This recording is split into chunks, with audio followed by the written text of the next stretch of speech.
Liberals and gentlemen, Democrats just came out with the handbook, How to Conduct Voter Fraud 101. Democrats have been beating the count every vote mantra ever since Uncle Albert Gore tried to unsuccessfully steal Florida in 2000, and they're continuing that practice. Perhaps we could amend this to say count every vote, just count some of them 3 or 4 times.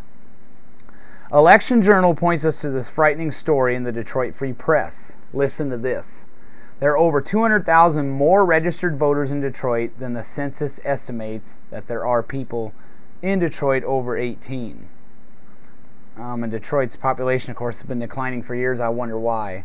Just drive through it once and you'll know why. And make sure you keep driving. No offense to my friends in Detroit. Detroit election officials confirmed Monday what an analysis of census and population record shows. The city has more registered voters than it has residents over the voting age of 18. Ultimately, election officials point to federal laws that don't allow election officials to purge voter rolls.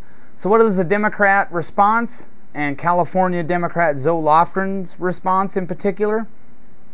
She just introduced a bill that will forbid purging of the voter rolls.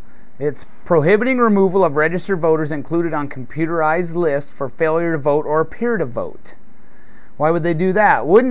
That wouldn't be because of these non-existent people voting, would it? Now, why do we want to leave Joe Q. Public on the voter roll if he hasn't voted for 4 years?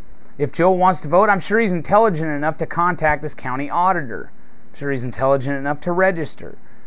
In addition, the so-called motor voter provisions of the HAVA, the Help America Vote Act, allow people to register to vote at the DMV.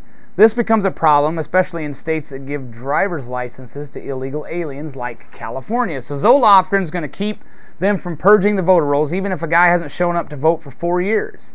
So we can have all these people on the voter rolls, and what happens if this guy doesn't vote for 8 years and all of a sudden he gets registered 4 or 5 times by Acorn?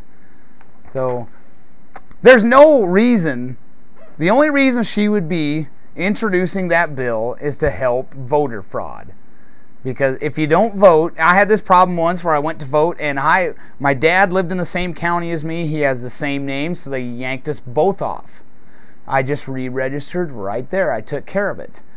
So the only reason she wouldn't want these voter rolls to be purged is because it's a lot harder to commit fraud when a guy who hasn't voted for 10 years gets yanked off the voter rolls. So we'll keep an eye on that. Zoe Lofgren, California Democrat, she's the one behind this.